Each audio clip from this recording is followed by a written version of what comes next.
Listen, I loved Paradise, but it feels good to be back in the store. It feels good to just be getting discs to people, you know? This is where we belong at the end of the day. What do you think everybody was doing while we were gone? I don't know. There's a fuckload of moths in here. We left that tip jar out front for if people needed to check stuff out. You know what? Surprisingly, not as much theft as I thought. Yeah. We could have locked the door and not put the tip jar out there. But I'm glad you told me to leave the door unlocked when we left. Nobody took a single puppet movie. They're Duh. all here, But they're all accounted for. Maybe they brought them back, though. We don't That's know. true. That Maybe is true. the puppet code, they needed to bring them back. You want a fucking wooden doll trying to murder your daughter? No. You bring it back. Go. There you go. Mm-hmm. Fucking Damn, curse. By the way, sweet car. But did you have to park so close to the door? I don't think people realize that that's where the entrance is now. You know, they got to see it. Okay, They got to see it. I would want to see that bad boy too. Yeah, you like that? I do. It's a CUDA, baby. Yeah. Wow, CUDA, yeah. I took a nap in the back seat earlier. It's comfy as hell. You liked it? You smell that fucking leather? Ah, yeah. Yeah, I don't know why it's so greasy in there, but it's nice, dude. I mean, 76 was a different time, man. Also, how long did it take to get here? Because I know you can't drive stick, so obviously you were in first gear the whole time. It's a learning process. Okay. YouTube really isn't helping me out Dude, too much. it sounds fucking strong though coming into the parking lot because the RPMs are through the roof. Had that little bit of a hill. I knew that. I knew they would hear me coming. Would you like me to show you how to drive stick? Or Yeah, is that that's emasculating? That's fine. No, You okay. I'll set shotgun. We got to do it in a parking lot far, far away where the public can't see us. And what I find helps is a little bit of tension. So, Kron, if you want to follow us in your car, and maybe you can shoot at us. I don't know. Do something to kind of. Hell, dude. Yeah. I got a new gun just itching to be fired. Who would have thought that the smash pennies would pay off eventually? I told you, fuckers. You're gonna have to be bobbing and weaving because I got this thing loaded up with buckshot. It's gonna spray everywhere. Hey, don't just shoot in the air. You don't shoot at my actual fucking car. But then you're never gonna be under the fucking pressure that makes you perform. I don't like this. This is why I stopped letting you shoot an apple off my head, remember? Yeah, but you moved. Guys. Naturally. Guys. Yeah, what's up? Speaking of stuff that I don't like, it's a little creepy in the store since we've gotten back, right? I don't think anybody knows we're open yet. Okay, but I think one of Nick's bocce balls from that bocce tournament has been floating around the store. Still. Is he high again? No, dude. You don't fucking see that shit? All the cocaine is already gone. Okay. I wouldn't say that. I kept a little back for the three of us. I mean, you guys are seeing flying balls. Not You me. haven't seen the flying ball? I haven't seen the flying ball. That's what I assumed was keeping the store safe while we were gone. Is it just the ball, or is it got a fucking stapler tape to it or something? When I see the ball, I run away. I don't fucking keep looking at it. You gotta investigate. I mean, I'm looking at that fucking ride, baby. I'm not the investigatory type, okay? I don't fucking put a boot knife in. Yeah, girl, it's a 77. You want my number? Is he trying to rent out a Star Wars? Hey, That's the only thing from 77 we've got. CC's Pizza, it's all you can eat. Dan, that's a Lena Quigley cutout that we've had since day one. Talk to you later. All right. Stop by, I'll give you a free rental. She's not my type. Yeah, well, she's cardboard, so. Oh. Oh, shit. I've been moving it around, so I wonder why she's looking over here. Oh, did you hook it up to a train set so it looked like there were people? I'm home damn it. aloneing him. Yep, that way. Fucking Home Alone to me shit, again. Fuck. This is the second time I fell for that. But you felt good in the moment, right? I thought I had a chance. You know, Okay. get the car, get the girl, get the life. It's like OnlyFans. It's like a stripper, okay? It makes you feel good in the moment. You deal with the fucking guilt later. Hey, You Kron got Home said Alone. that Enjoy she was it. in love with him. So, She is, dude. She is. oh, I'm sorry. Okay. Are we ever going to get to meet her? Besides paying for the... Oh, I didn't pay for the OnlyFans. I've never been on her OnlyFans, I swear. We have never been on her OnlyFans. Me and Bones have never been on her OnlyFans. No, going to somebody's link tree does not count as going on their OnlyFans. I've never paid the $19.99 for the special videos. It's cool, man. I mean, she's gotta make money. I keep sending her money, and I'm sending her a lot of money. You know, it is cool out there, like the landscape of content creation, right? Because our podcast, totally free, low energy content. These chicks out there shoving shit in their cooters, $19.99 a month. The system speaks for itself, right? Holy shit. You fucking see it now, don't you?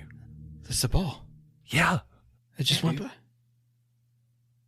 Just crouch down. That's what I've been doing. I think there was some sharp shit on it. Dan, you just got home alone again, fucker. Oh shit! I knew it. Listen here. This kind of reminded me of something. So, sit back. Boys, it's good to be back. Paradise is great. Too much mojitos. Too much sand. But I got a little something for you tonight, all right? Something with a little bit of flying balls and some fun. Because this week, on 5-Day Rentals, My OnlyFans? it's Phantasm.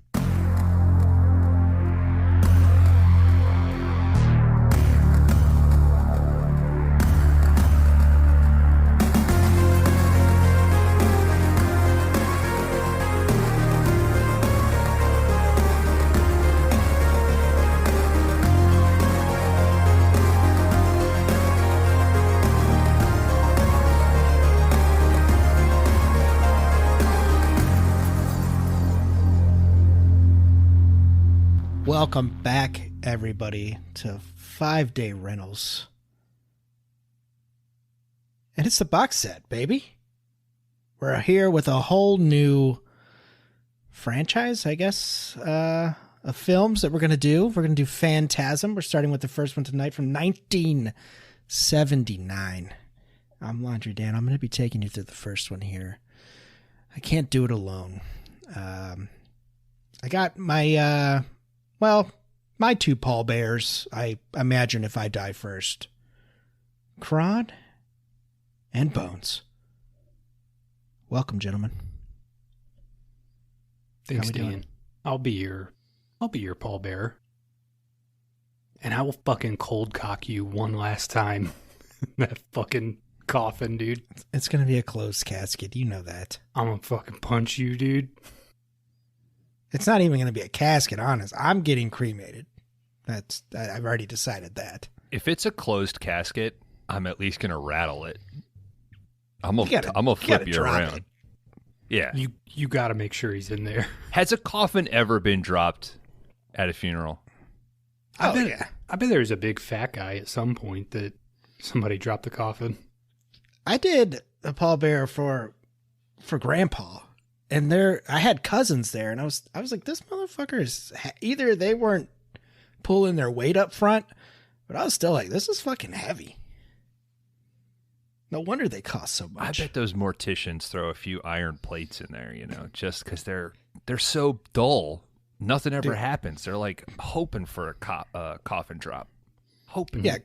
Grandpa was probably like 90 pounds when he left us.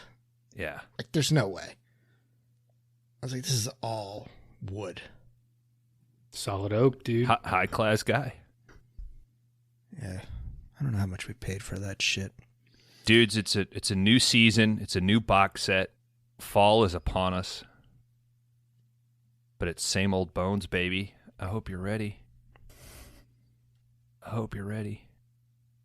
So you're just going to be mediocre like last season and not add much to the show? Yeah. All right. I wouldn't expect I do else. everything on the back end. I'm a back end guy.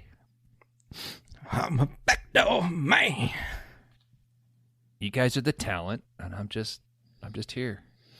I wouldn't say talent. I'm the rhythm section of this trio, baby. I would say happy to be here. You're holding it down on bass, Bones. And kicking a bucket at the same time. That's all you really want in life is to be the bass player, though. No, drummer. Do you think like Rolling Stones, you think the guy who new plays album bass, out. You think he's getting the same amount of money? You think they're splitting that 4 ways? Yeah. Well, not with Charlie anymore, because rest in peace. Well, it would You go to think his that- estate, probably, right? You think the new drummer's getting 1/4 cut? Probably getting less. I don't know. I wish I knew somebody that was an accountant in the music industry. Maybe they could. Royalties alone, it probably doesn't even fucking matter with the Stones. I'm saying like tours and shit. I bet the tours are shared equally. It's the not the licensing. What's the word for like the songwriting? Like the copyright, like the royalty. Yeah, there's something with like, Well, the guy wouldn't have a royalty. Whoever's the new drummer, because he didn't write. He didn't write anything. That's what I'm saying. They're probably giving him a good portion of the money because they're like, we got royalties coming in. Yeah. Right off the bat, talking like idiots. This is good shit. We're talking about the fucking Rolling Stones. They could just had a new album released on Friday. Cool. Check it out. Has anyone listened to it? 2 weekends I have. ago, by the time you're hearing this, listener. Is it a lot of like old guy stuff? They had one with Elton John on it, and I was like, I hope you don't mind. Brown Like, sugar. My doctor said I can't. I will say when I seen them, he had more energy than I did. It's like, whatever shot they gave him, that's what I want when I'm 67. Dan, that shot is called cocaine.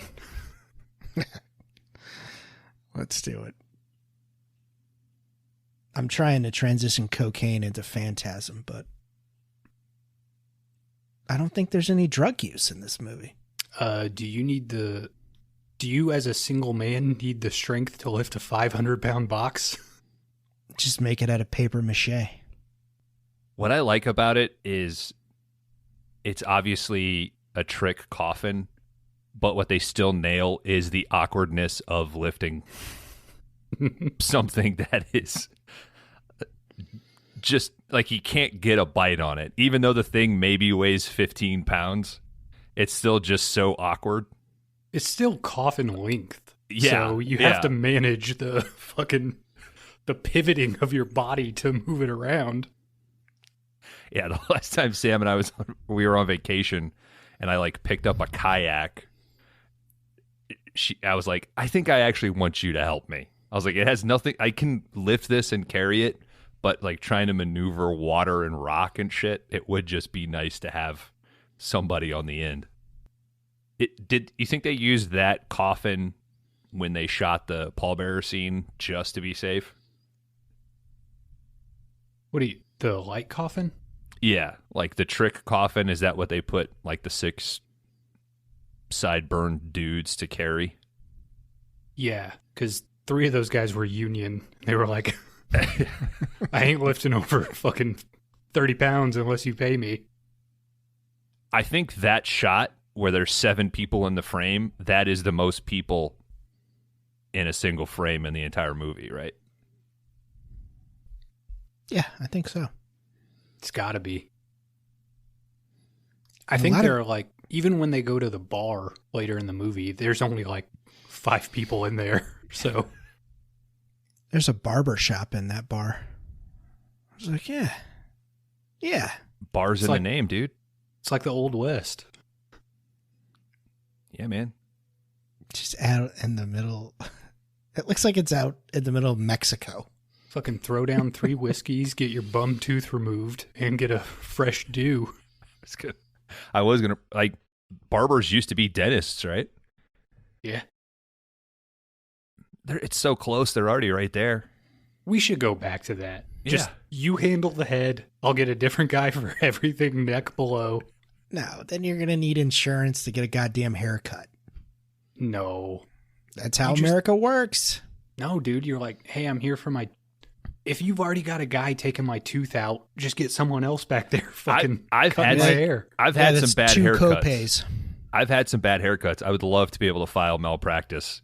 I would love for it every once in a while for an insurance company to fight for me. It's really just a 50-50 chance. I mean,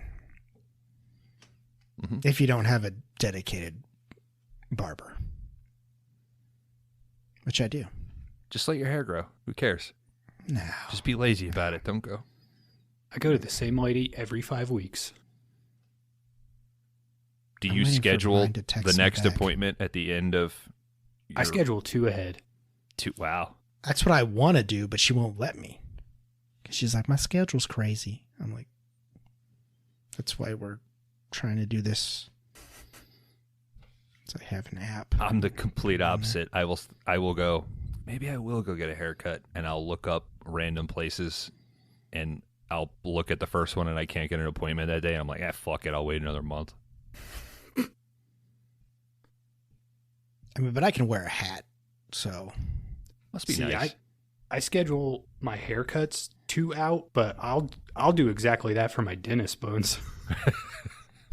Who can fucking take a molar out this afternoon? I'm ready to go. You've needed a root canal for like 6 months? I haven't, because I find a guy that day who... He's like, yeah, dude, I'm just sitting here. Hey, by the way, while you're getting a hair, you think you can get this out? Mm-hmm. That's why Kron wants it to be combined. Here, I brought my own sterilized pliers. Anybody got a lighter? No, I already did that in the car. That's why they're already sterilized. No, yeah, it looks like you're fucking lighting a crack pipe because you're sterilizing some electrician's pliers. If you guys had to take out a molar, would you go needle nose or water pump? What pliers are you picking? Not needle nose. That's too pokey. Needle nose is for the roots. But you got to get back there, yeah. Something that's got like the 90-degree tip. Mm-hmm. You know. That's what she said. No. Phantasm. I can't bend my dick like that, dude. You haven't practiced enough, dude. Bones, I just leaned back in my chair. Did you hear it? No. Neither did the listener. That's right. Got a new chair, new hair, new shave. I'm a new man. And tonight I'm going to take you through Phantasm from 1979, directed by Don Coscarelli. Coscarelli? Is that how you say it? Mm-hmm. All right. It's the first in the box set here of 5 movies that we're going to do. All Phantasms. We're not going to throw any wrenches in there. Gentlemen, is this I think you guys have all watched this. But was this a first watch or no? No, I did watch the first one last October. So I did.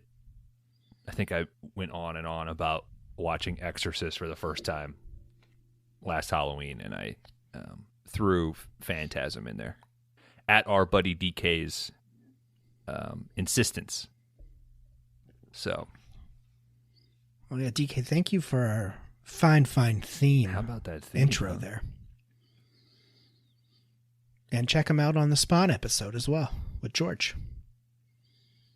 But yeah, I have only seen the first one. I have not continued on, so I'm very excited. Yeah, same here. Kron, finished franchise? No, I've seen 1, 2, and 3 before. But this one, I've seen Phantasm 1 more than any of the others. I think I had a buddy in high school that was like super into this, and I think there was like a very fancy like deluxe DVD that came out, and he got that. So we watched this just several times. You know, if we couldn't pick something to watch, we just would watch Phantasm. This was a Walmart Blu-ray for me. Like, I went one night and just stopped and was kind of digging around and grabbed one, and it was the Bad Robot reissue for $5, and I was like, fuck it, yeah, I'm buying Phantasm tonight. I don't know what the rights are with Phantasm, but I feel like 1, 3, 4, and maybe 5 are all like, they're always available somewhere. Something's up with 2, yeah. Like, but the other 4, it's like if Peacock doesn't have them, then Amazon does. If Amazon doesn't, then HBO's got it for that month. They just like jump back and forth between streaming services.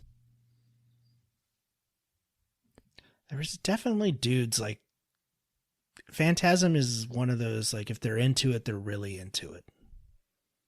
That's what I was about to say is I'm surprised that there's not more conversation about it. So I don't know if that is a sign that maybe it tapers off or it goes crazy or what, because I have a lot of fun watching Phantasm. I really enjoyed the first one, and my 2 rewatches this week. It cooks, man. It's like 90 minutes, 91 minutes, something like that. Gets right to it. It's, even for being like a little indie horror movie, it's got a fucking car chase. It's got explosions. I think it's just cult, right? Like, it's kind of like the whole series is like a cult status kind of thing. Even the first one, I mean, I feel like maybe once you've gotten through like Halloween, Friday, and Nightmare, it's at least another series that, like, if you've already powered through all of those. Yeah. But I feel like you hear more about Puppet Master or Hellraiser or even, like, you know, these second, third tier horror franchises. At least, maybe that's just the circles that I'm keeping. I don't know. The Puppet Circle? Yeah. Got his ass. I'd put like Phantasm high up there. I mean, it's not like Halloween or Friday the 13th, but it's, I feel like people that are super into horror, they hold like at least Phantasm 1 high in their regards. I mean, when he came in to direct, he was pretty much pissed off at all of the horror movies out there. He's like, they suck. They don't do that. He was trying to do something completely different. And yeah, I would say for 79, yeah, this is kind of you're pushing you into the 80s of all the wonderful stuff that we got. Well, you're between Halloween and right before Friday. Right before the slashers really went crazy. Yeah. Which just was a VHS box that, yeah, this was always one that you've seen at the video store. Well, I think at least this first, well, I would probably say at least 1 through 3, they're headier movies than your average horror kind of thing. It's not just a killer like stalking a group of teenagers. There's, you know, like a whole mythology that's kind of built in this first one that they don't like elaborate a ton on it, but it's a bunch of like weird, interesting concepts mashed together. And it's impressive that, yes, it is more heady than a Friday the 13th movie. I found myself getting far less bored. You know, like, because it throws so much into the story and builds upon it. It's not just like, okay, maybe I'll see some boobs on this one, or what's this interesting kill? Like, there's something interesting and new every 5 minutes. I'm going to say, I think body count here is only 2. Well, you bring up my first real question is the ending of this. Where do they go from here? Right? I mean, Friday movies and nightmare movies, ending doesn't mean shit, right? They're always going to rewrite it or squeeze it. But do you count? Are we in spoiler territory yet? Are we Diablo? Oh, we can Diablo it all we want. This is the box set. Okay. Ladies and gentlemen, we'll rate at the end of the episode, but yeah, we're going to be open and honest with you tonight and enjoy it. Yeah. So is your body count just Tommy? You got Tommy, I guess maybe the girl that like sneaks into the mortuary. No, because Reggie mentions offhand at the end that he let the girls go. You got the caretaker who gets the ball. Okay. Well, then you got Tommy. If you get to the end of it, though, is Jody dead? Yeah, Jody, the older brother, like, because they're just like, he died in a car wreck. Does that count? And then do you count Michael getting pulled into his closet? We don't know. Yeah, I know. No, I don't think you can count that one. So 3, if we're counting Jody. Yeah, that's crazy. I mean, but the caretaker with the ball is pretty fucking sweet. That's fucking awesome. How is that not on more best kill lists? I mean, it's probably the coolest scene of Phantasm 1, right? It's crazy that it like spurts out a little blood first, and then it just becomes like a geyser of this guy's brain, I guess. Well, yeah, that's the Union guy priming the pump, right? Like getting all the air out off that first yeah. And then they just, fuck it, it looks cool, keep it. Mm-hmm. And then after he dies, he's pissed himself, which I didn't catch on my first watch. The guy's pissed himself, but there's 0 blood on the floor or anything. Well, it all came out. Well, but where did it go? You would think it would be all up and down the hallway. But creative choice. It's like, well, I really want the audience to see the piss, so I don't want it to get... In 79, nobody could see the piss. You can't see the piss until the remaster. So Coscarelli said it helped him out with the ratings on the commentary because you couldn't see the piss. He always had it in there and he knew it was there, but you couldn't see it until until Bad Robot redid it. Oh, thank you, JJ. Thank you for giving us the piss cut, JJ. Thank you. You fucked up Star Wars, but you got Phantasm right, motherfucker. The guy made Mission Impossible 3. I'm going to give him a little bit of slack off of that. I think there's, like the blood not being on the ground, there's a ton of stuff in this movie where if you think about it for even a few seconds, it becomes somewhat problematic. Everyone, like Reggie is a ice cream man. Everyone in this movie is wearing coats and winter clothing. This seems like it would be the off season for ice cream sales. But the guy is out there slinging fucking snow cones and choco tacos. In an open cab truck. I'd drive the shit out of that truck.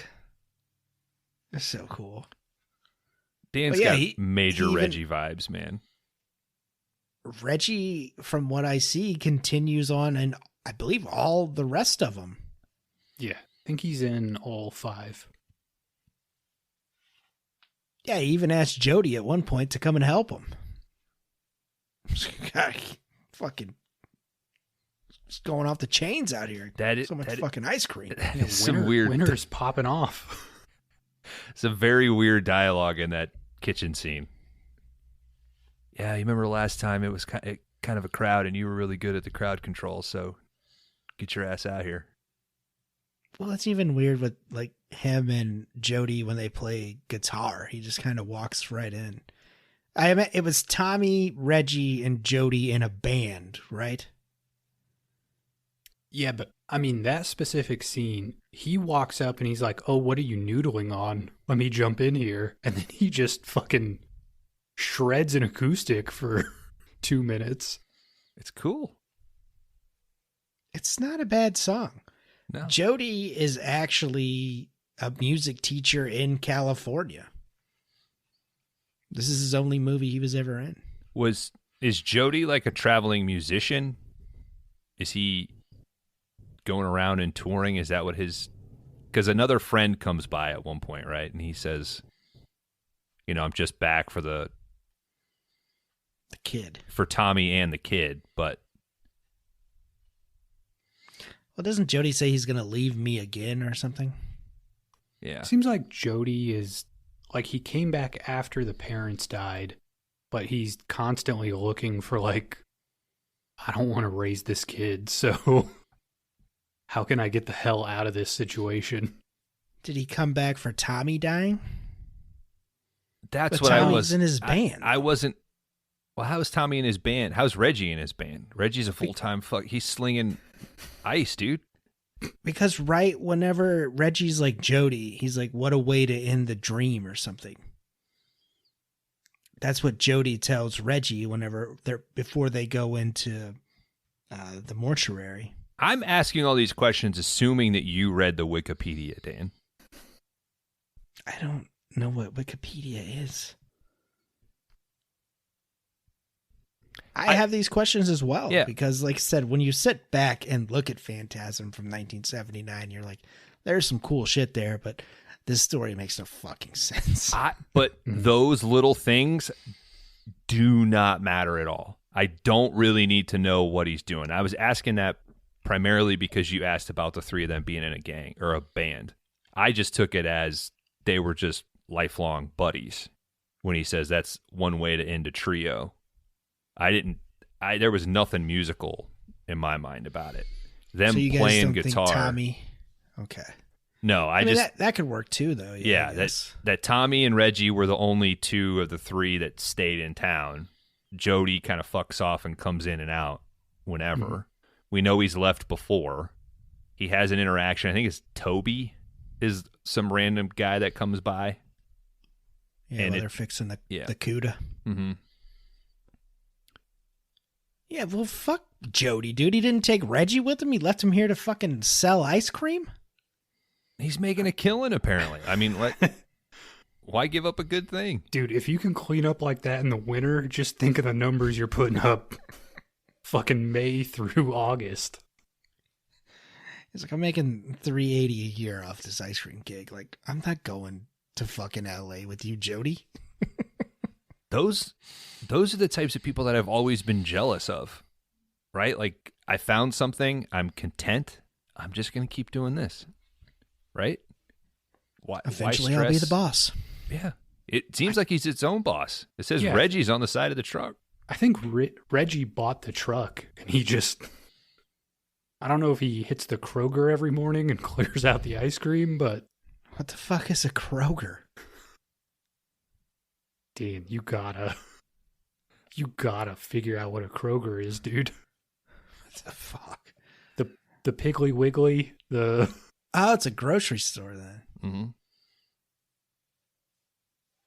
All right, what are some other things that stand out as questionable to you guys?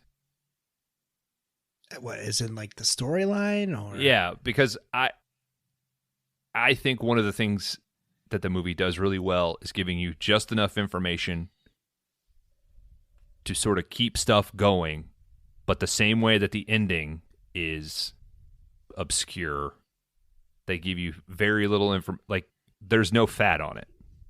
Yeah. Right? I think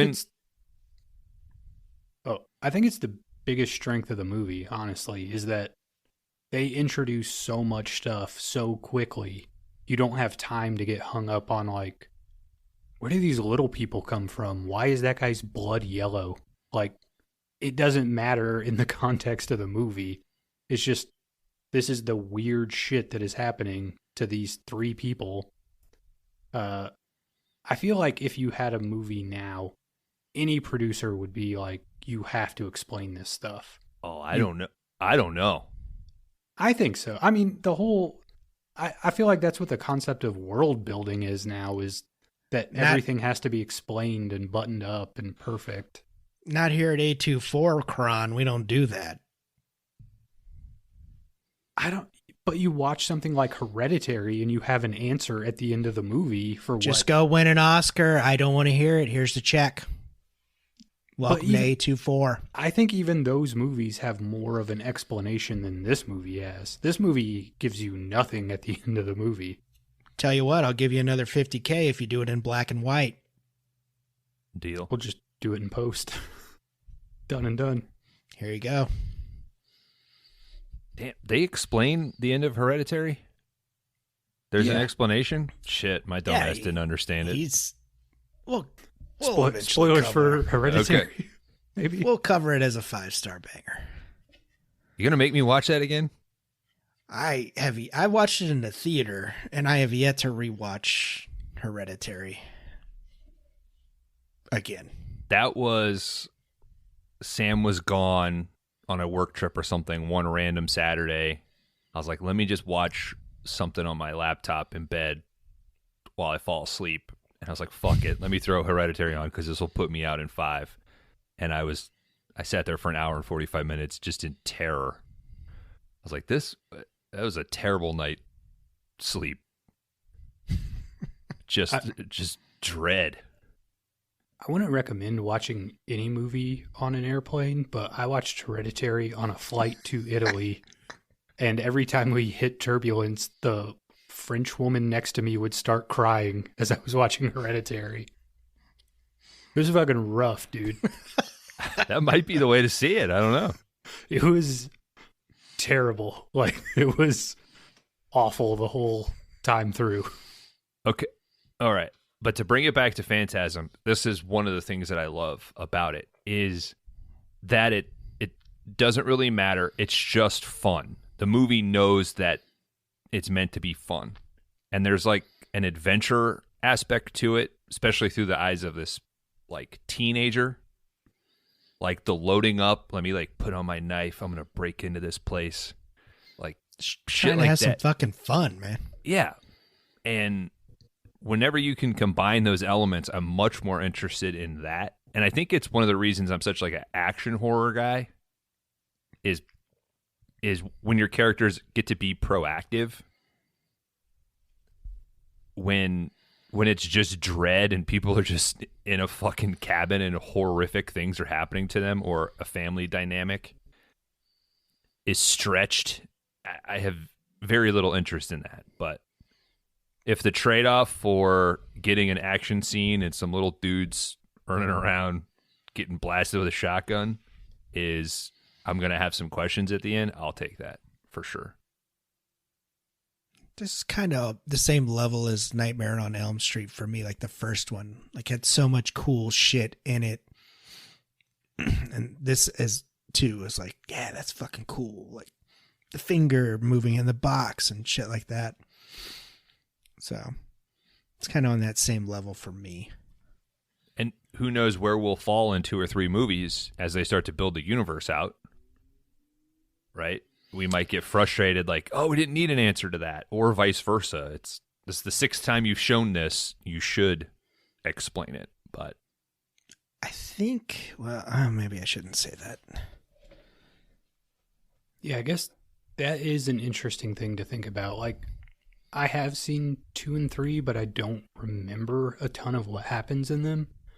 So it is like, are we going to get 7 silver ball kills into this thing and be like, are we still not explaining how these things work or what controls them?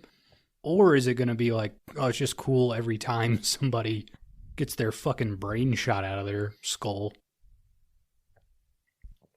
Because I like how ambiguous the first one is. I mean, I really do enjoy that aspect of it, that they don't explain the ball. They don't really explain what the hell the universe is that, like, Mike falls into for 10 seconds. How does the tall man turn into a lady with some great mountaintops? Why is he doing that? But for each one of those, okay, so the ball, the mountaintop? What the fuck is the ball? I'm getting to that. Had they not, there's something about the picture of the tall man, just sort of implying, right, or not implying, just basically proving that the fucker's been around forever. That to me wipes away, oh, he's got magical powers. Okay, he can shapeshift. He's got yellow blood. What the hell? And he can keep popping back up. The fact that when they pull Michael back through the little portal and he's like, they're slaves, they're using him for slaves, that to me in the moment was like, okay, all right, it's an alternate universe or another planet or something. That little line was just enough to quench my thirst on that and then move on. Yeah, but even still, wouldn't you think someone in the town would be like, this guy has been 80 for the past 80 years. Like, he was an old man when I was a child, and he's outlived me at this point. You know what my counter to the town thing is? Is the creepy fucking psychic that's just like out in the open. That's early on in the movie as well, so it implies that the town is already kind of, spooky or mystical. Do you think he has more of a plan? Do you think this was like 2 movies? I don't know. And this was just the first one? I don't know. This, to me, I watch this as a guy just putting random shit in. Oh, this would be fun. This would be fun. This would be fun. And it's something that I'm nervous about going forward, because is it going to be a retcon thing, or is he able to, all right, I threw all this shit up on the board, how do I connect it? I think this came in at 4 hours, and he had to cut it down. Damn, that's crazy. And I will say,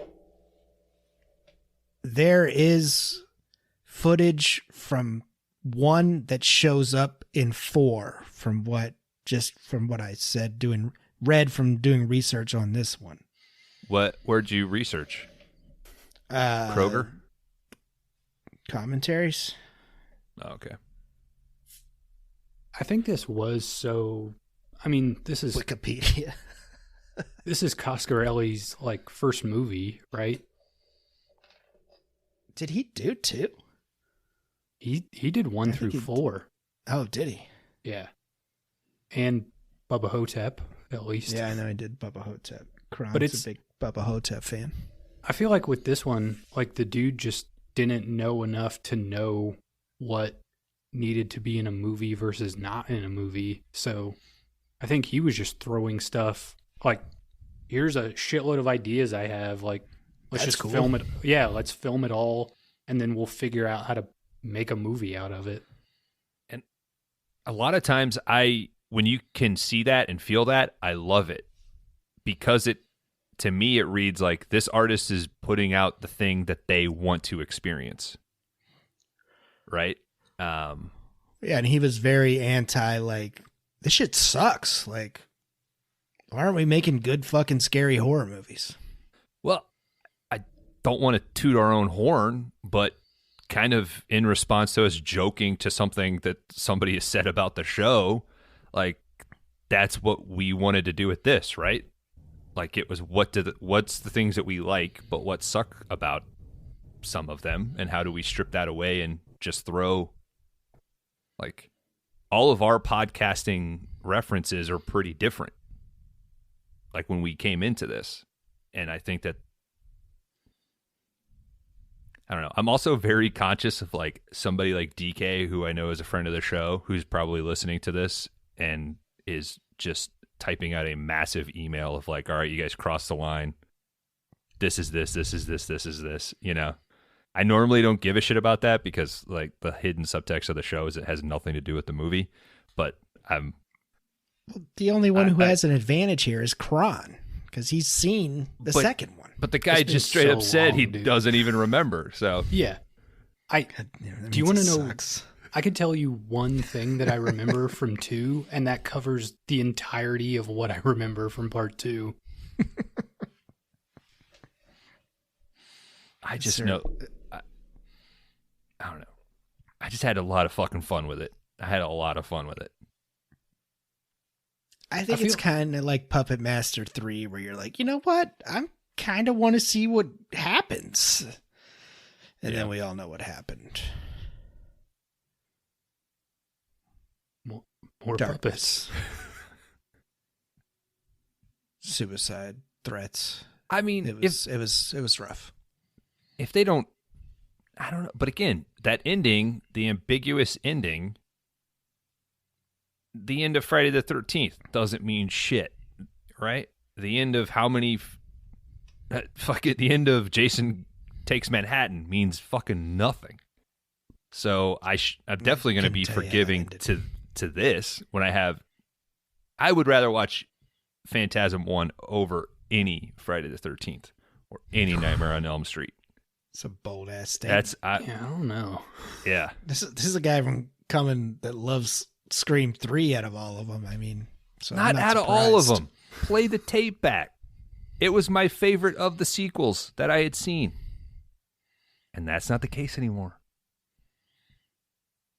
Did you? Scream 5 is good. No, it's not. 6 is better than 5. Nah, I liked 5 more than 6. Way better than 5. 1 and 2 are the only Scream movies. One is the best. One is the best. One is the best. Talk about 1 is the best, hands down.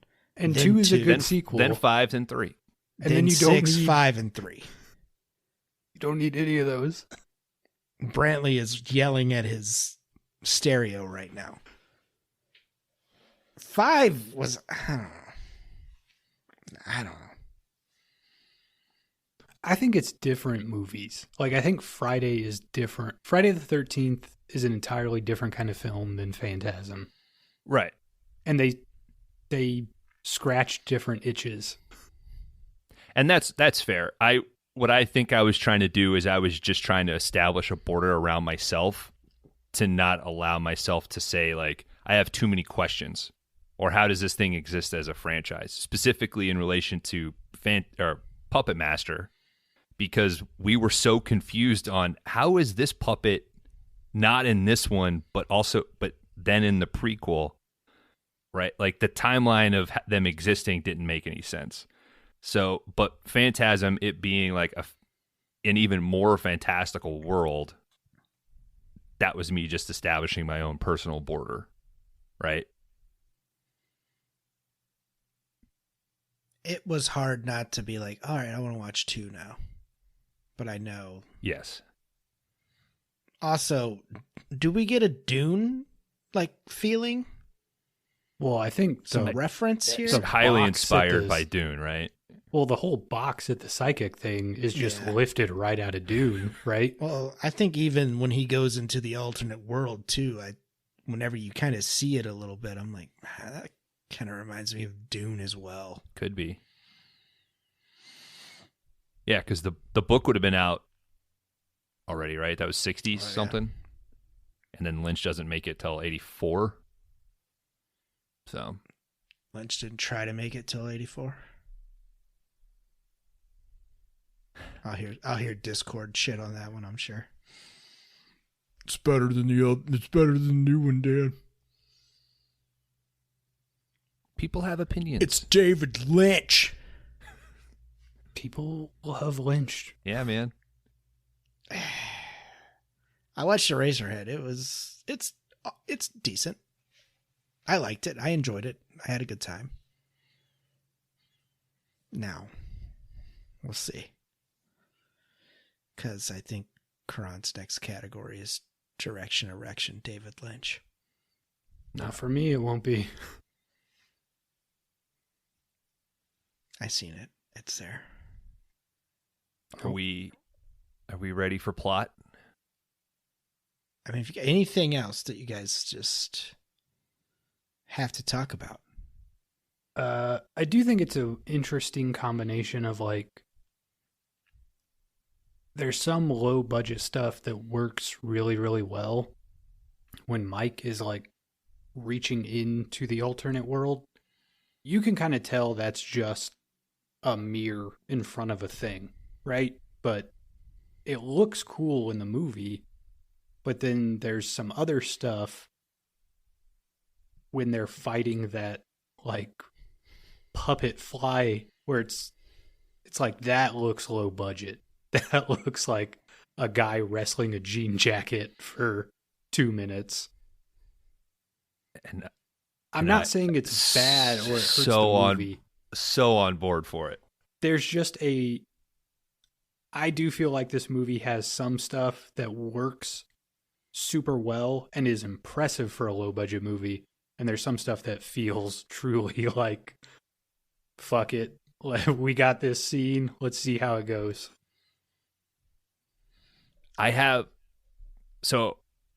With that, some of the cinematography I am torn on because there are some very amateurish setup shots.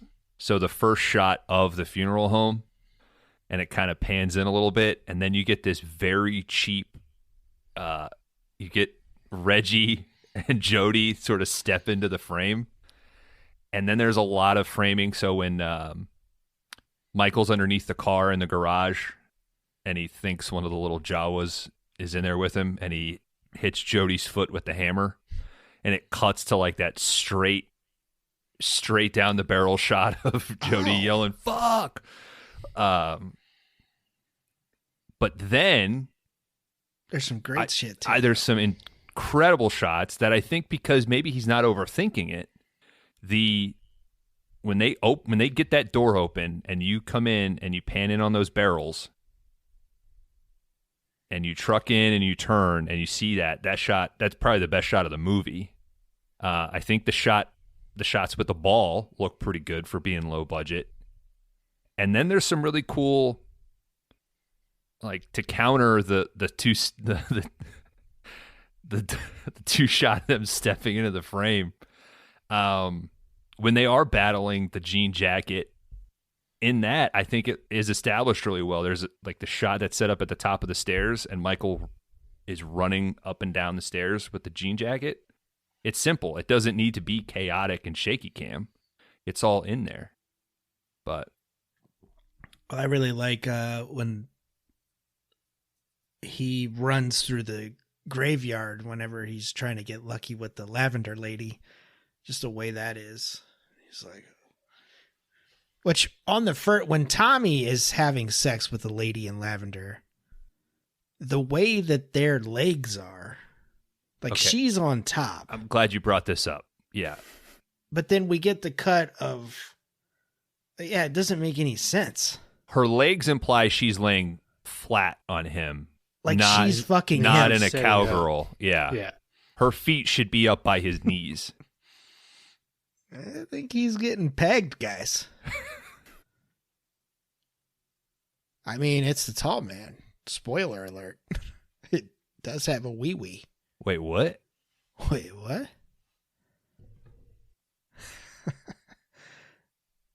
But yeah, let's take a break. We'll get back into some plot for Phantasm here. And we hope you're having a good time on 5-Day Rentals.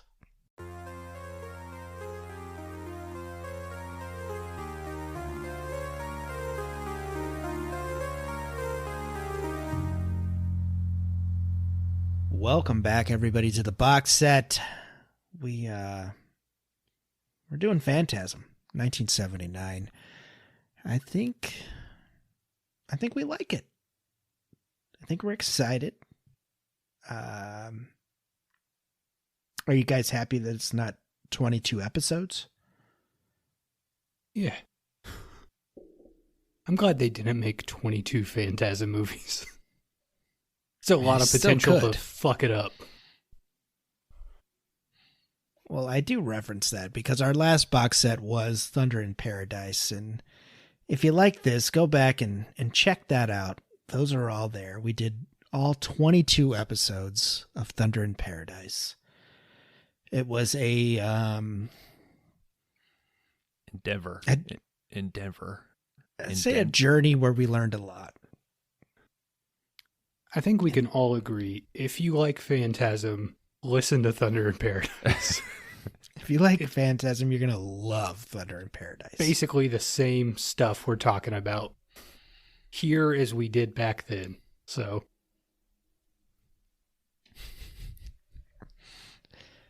which Phantasm do you think finally brings in a jet ski?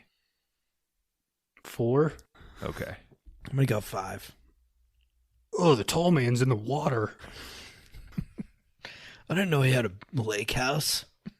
Surf's up, boy. It's a beach ball that has like the fucking knives coming out of it instead of just a ball. Oh. Incoming mirror ball. Lasers. Too close for rockets, brother.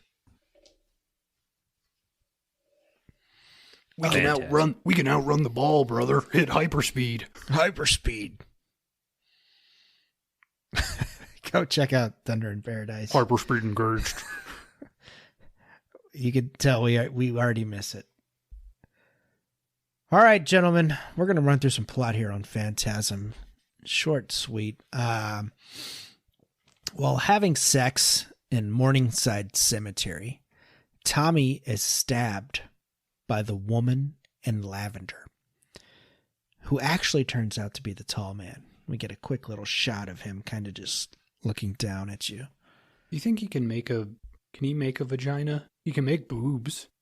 So he can make a ball fly through the air and suck your brains out. But I'm just saying, it seems like he can morph his body into whatever he wants it to be. I mean, if Tall Man was going to be Lady in Lavender and you knew you weren't going to get killed, would you have a relationship with her, Kron? Or would you always know that it was Tall Man? Well, if I knew it was the tall man, I don't know. Who gives a shit? Yeah, I think you're getting into something that's sort of socially relevant right now. But a vagina is like the most complicated thing ever devised, right? So is he just morphing a canal? Or does it have all of the intricacies? I thought you were referring to algebra, but... I thought you were referring to Amsterdam. Does it have all the canals? The vagina have all the canals? I'm saying that the tall man morphs. Is he just... bro, there's only one canal, bro. Is the tall man able to perfectly replicate a vagina, or is it just like a tube? Yes. I didn't think that was that complicated of a question. Yeah. Is he just... He holds a fleshlight. I think he can make a vagina. He can make breasts. It's a pretty good looking breast, I will say that. I like to climb those mountaintops. Why does he hide one else? of them? Same. I had the same. Had to be ratings. He's a little modest at times. The tall man. He doesn't hide them on the second time around. You get to see both of them, and you get a wow. Well, you get 2 wows actually. One for Quick each. question: could you guys You watch address them individually, okay? Yeah, they come as a set, but they each have their own characteristic, their own personality. Could you guys watch your brother just bang a chick in a cemetery? I don't have a brother, so I don't know. I theoretically no, but if you did, no. I watch my boy throw down in the cemetery. What if it was one of us? Yeah. Is watching your brother bone, is that more uncomfortable than boning in a cemetery? And boning in a cemetery is kind of like a thing, though, right? I guess. Dan, have you boned in a cemetery, dude? Messing around with them dark women? That's what I know of, but I mean, I wouldn't be against it. Not that you know of. What is it like? Did you fuck in the poltergeist house by accident? Did you? You know, he gets to drinking and shit happens. You don't. I think I'd kind of be against it. I think I'd, at least at this point in my life, I'd be like, I'll get a hotel room. Why would you be against that? It's fucking muddy and shit out there, dude. Yeah. If it was a regular summer night. Oh, boning in a cemetery is fucking weird, dude. Has anybody boned outside? It's none of your fucking business. If you can bone outside, you can bone in a cemetery. No way, it's spookier in there. Yeah. Dude. Oh my gosh. You guys are a bunch of fucking scaredy cats, dude. You're gonna bone on top of a corpse you don't know? Fuck yeah. No. What's it gonna do? It's fucked up. They'll probably be like, I'm enjoying the view. All right. This woman is actually the tall man. She stabs Tommy. At least he gets to finish. We know that. Oh, baby. The Morningside. Did you watch the director's cut? Yeah. How do you? He was Did you saying, see him finish? Yeah, he finished. Then she stabbed him. How do you know he finished? You might have guys just should watch it again. Been saying, "Oh baby." He said baby. that was great. Maybe he just hit a spot. Yeah. All right, you guys, you're on Tommy's side. Maybe he huh? mentally came, not physically. You don't know. Maybe that little move she did. Hey, that was pretty nice. Yeah, do that again. mentally I came. will say this: Tommy was smiling the whole goddamn time.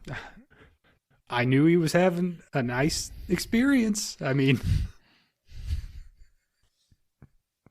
and more importantly, he was letting her know that he was having a good time. Yeah. It's consent. All right. The Morningside mortician, in another form, kills Tommy. Of course, this is the lady in lavender. At the funeral, Tommy's friends, Jody and Reggie, believe he committed suicide. What fucking coroner was like, huge stab wound in the chest? It's probably a suicide. I mean, it is 79, I guess. I don't know. Jody's 13-year-old... He's got a tea time at 9, dude. He's trying to get the fuck out of there. Yeah, suicide. I gotta go. Jody's 13-year-old brother, Mike, secretly observes the funeral and sees the tall man placing Tommy's heavy casket, seemingly with little or no effort, into the back of a hearse, instead of completing the burial. Mike then goes to the fortune teller and tells her what he saw. She has him stick his hand in a box, and at first, something seems to grab it, but then he removes it unharmed. He does go into that it hurts, and the girl... did she know this girl from school? The house looked abandoned that he went to. Well, it's like a spooky, psychic's house and shit. And I don't think she had a star on her face when she answered the door, but then she had a star on her face. Well, you draw it on for the reading. I mean, Get into character, dude. Mm-hmm. And a big thing here too is it's already sort of continued, but to this point, but the overlay in the editing. So he's talking about his brother deciding to leave, and we see scenes of him chasing after his brother. So his brother's got a badass CUDA, but still rides around on a bicycle through the neighborhood, I guess, to get his exercise. And well, CUDA only gets 7 miles to the gallon. Yeah. I mean, thing's a fucking gas guzzler. Yeah, why would he... I think, those are all what Mike kind of pictures it was going to be like, I guess. Well, it's folded in. He's talking about the mortician, but he's also talking about his fear of Jody leaving, and they'll show the same thing 3 or 4 times, but it's kind of a way to establish really what's going on in a good 3 or 4 minutes. Yeah, Jody's parents and Mike's have passed away. So yeah, Jody should be here anyway. Okay. I think Jody is there. Like, I think Jody is already in the town and shit. He's been taking care of Mike since the parents died. What about that random housekeeper that runs into Reggie in the hallway? Oh, We only see her that that's one right. time. Is she taking care of? Maybe while he's Mike- gone on yeah. tour. That's one of those things I had to back up because I was like, who the fuck is this lady? Where are they? But I totally forgot about Yeah. that. That's right. Yeah, so maybe he has left. this is our big take. This is the thing that's boggling our minds. The nanny. Where has Jody been? Who was paying for that? Who wants to see that? Maybe Reggie's floating him. That's why he's driving that truck 18 hours a day, man. Making fucking money right there. All right, Mike, he figures out that it's all in his head. It's not really there. Ignore the pain. And he's unharmed. That's what he kind of learns. Very Dune-y. lifted right out of Dune. Pretty much. And what sick joy does this old woman get out of torturing this kid? Because when Mike leaves the place, they like giggle to each other. Yeah, they laugh pretty good. Yeah, that's cruel. It's just funny, dude. Kid doesn't know how the box works. That's like day one stuff. You would have put your hand in the box? I would. I'm paying the money, I guess. I want the full experience. Put my hand in any box, dude. What about a canal? Oh, yeah. Canal, a tube, an intricate vagina. Whatever you got. Half finger, will finger. Mm-hmm. All right. Later, Jody is seduced by the lady in lavender and taken to the cemetery again to have sex. This is, of course, at the cabana that is out in the middle of nowhere. However, they are interrupted by Mike, who has been following Jody and has been driven out of his hiding place by a short hooded figure. Mike tries to tell Jody that the hooded figure is just his imagination, but Jody dismisses it. He also tells him it's like an animal, I guess. What? He's like, that's like an armadillo or something. Groundhog or some shit. Jody dismisses the story. Back at the mausoleum, Mike is chased by a flying silver spear and grabbed by the caretaker, but escapes when the spear kills the caretaker, which is super fucking gnarly. Yeah, he goes to break in because something's going on. He puts on a boot knife, sneaks out, breaks a window, sneaks in. Through the basement. Hides in a casket. What Bic lighter does this kid have? Because it shoots up an 8-inch flame. He just took the cover off and then pushed the thing around a bunch. You never did that? He was probably lighting fucking coffee creamer up all day. Hell yeah, dude. That's Fun what as I hell. think. I'm not cutting this shit out anymore. I'm not cutting out your fucking pyro tips. I do. It's got to be powdered. It's got to be powdered creamer. God damn it! Some of the Also, you can take a cheap lighter that has the adjuster and just wiggle it around a ton, and you can get that big flame on it. Yeah, but you're gonna burn out your fuel. Yeah, it's not about. I'm not lighting cigs, dude. I'm fucking.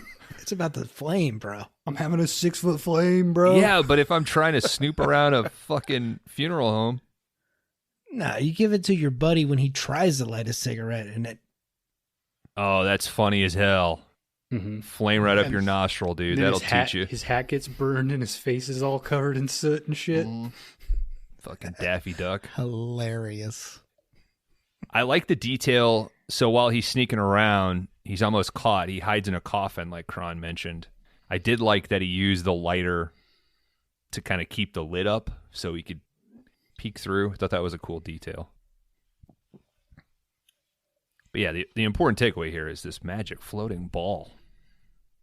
Yeah, it's got some. It's like a spear, and fucking got the three. Does it have 3 knives or? I think it's just I think two, it has right? 2 knives and then that center bit that comes out that like bores into your fucking skull.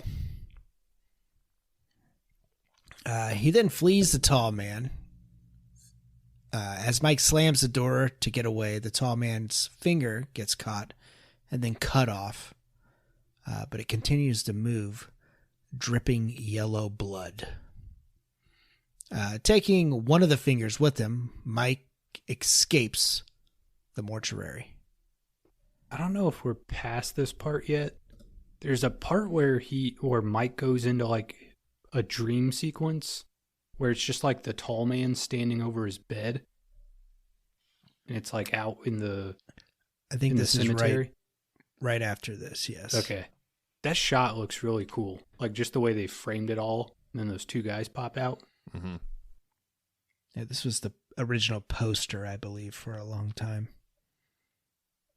Is this the dream he has when he's sleeping on the stairs with the box in front of him and the shotgun? I think that's right. Is that a dream or is that real? What is real, dude? Is the box real? Is this real?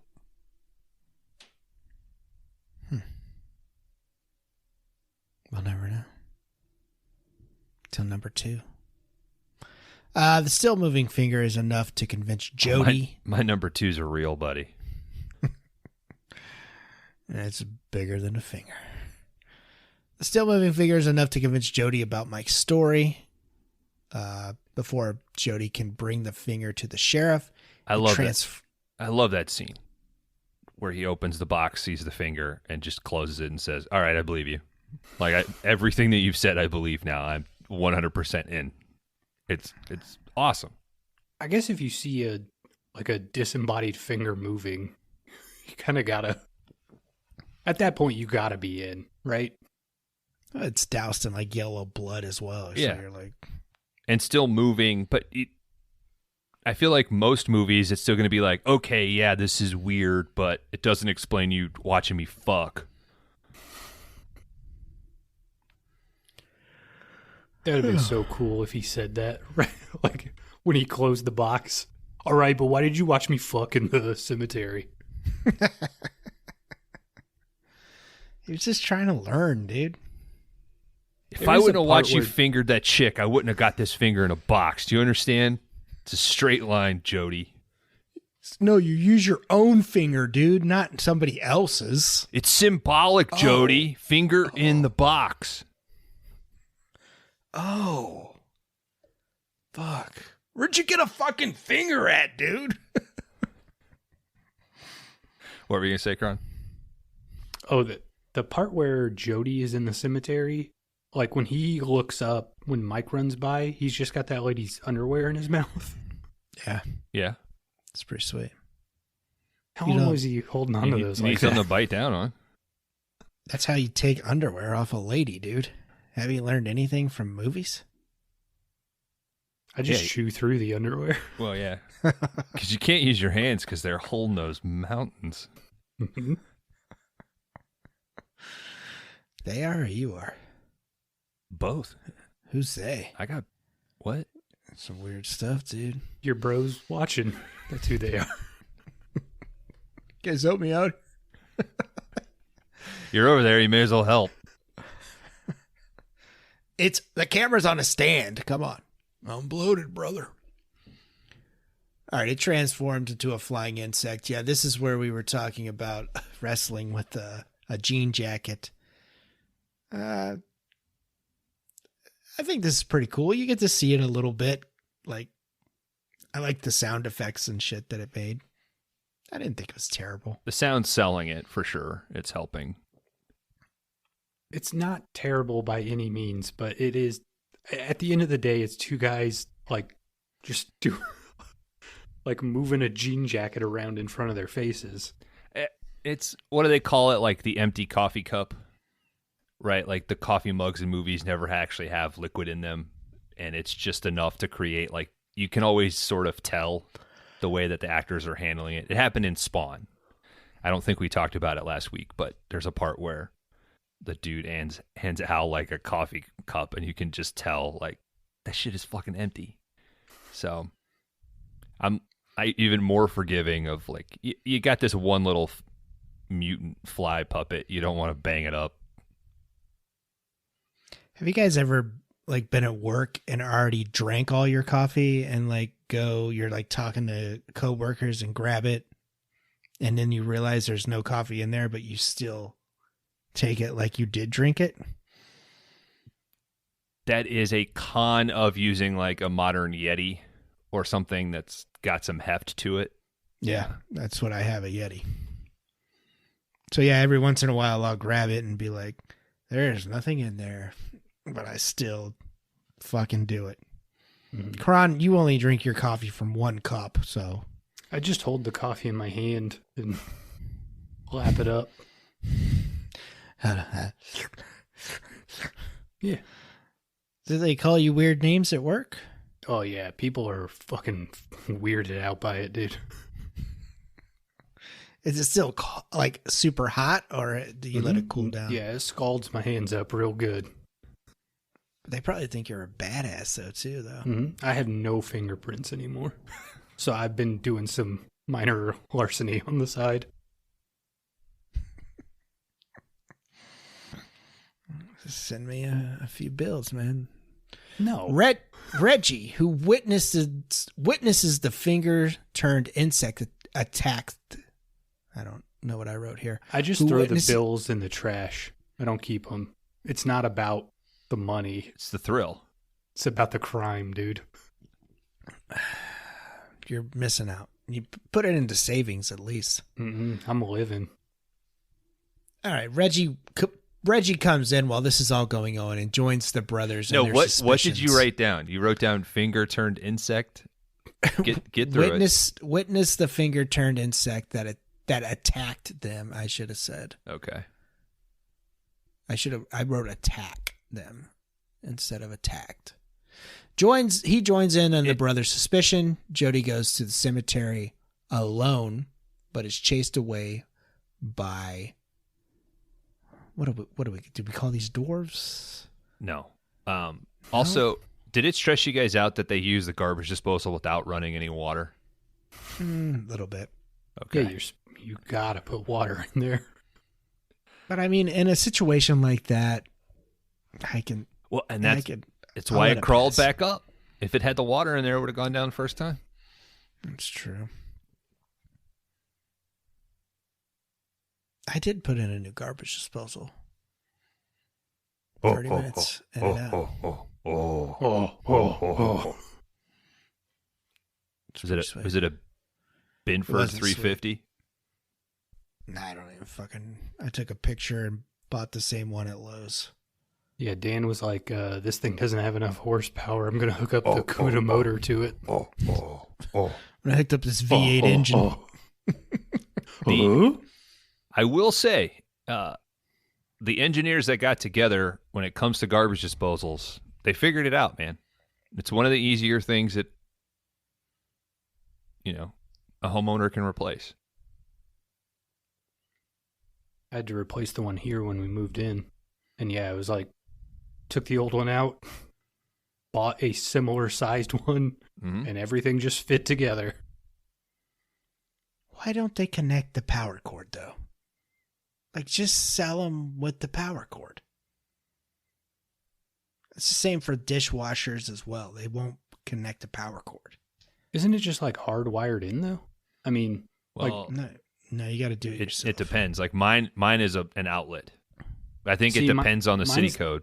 Yeah, mine's not an outlet. It's just like you wrap the two wires around the screws and it's just there, like exposed on the wall. No, it's just you don't plug it in. It's like you take a a hot and a cold wire, and you wrap it around the two screws. Oh, And, so you still put the plate on it and shit. yeah. Oh, okay. Yeah, mine's a plug-in, so. Huh. You fucking Brewster's Millions over here. I would say the plug-in is more Brewster's Millions. So be it. But what's great about the plug-in is I know that the countless times I've had to dig something out of it, I unplug it and I know it's not turning back on. I'm sure yours has a power on and off. Well, mine has a hardwired. switch. Like you. Oh, then you're fine. Yeah. Yeah. So mine still has a switch. It has a switched outlet. Mm-hmm. And then you can unplug that outlet. And then it's got the safety button on it. But I think it's probably just code. Because the dishwashers, washers, and dryers, like, it's the same thing. Whenever you order one or buy one, you still have to pay the $300 fucking hookup fee. What? For like all the hoses and tubes and power connectors. Oh, for like the extra shit. Yeah. And they're like, yeah, we charge that up front. So the installers have it all ready, depending on what your situation I already is. got that shit. Use the same tube. All right? Tall man that shit. Maybe he just morphs his asshole to the front.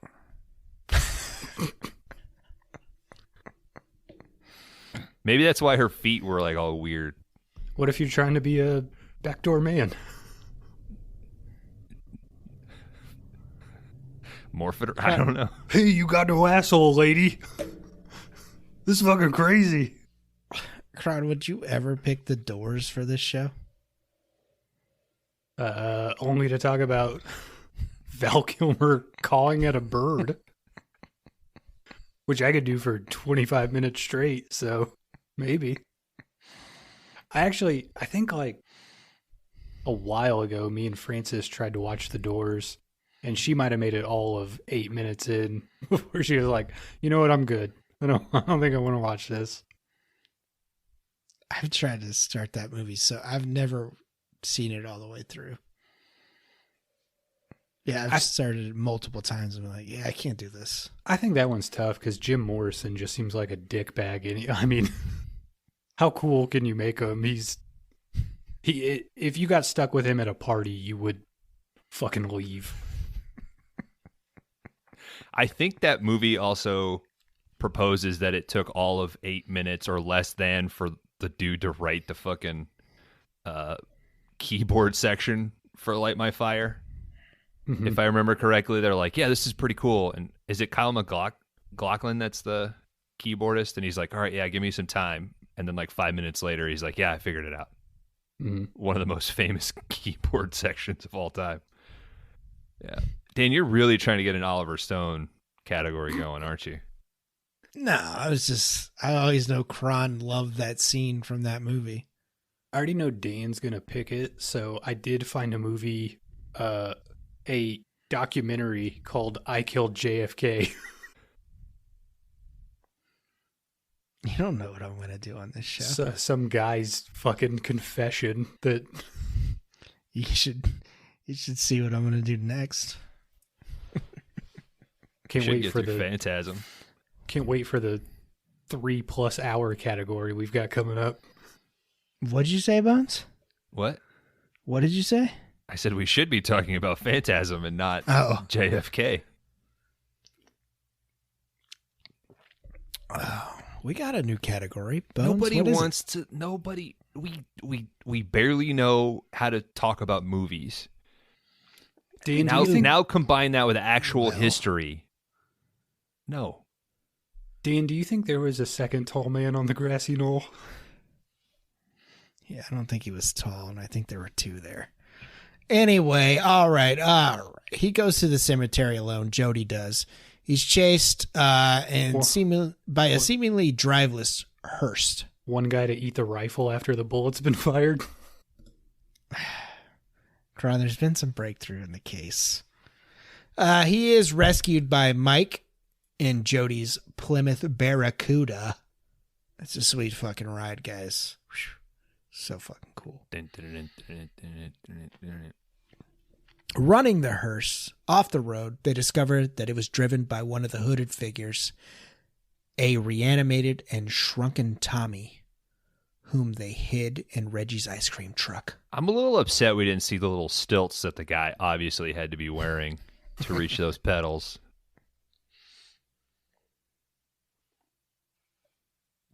That is true. Or I know some of them have like the dash controls, right?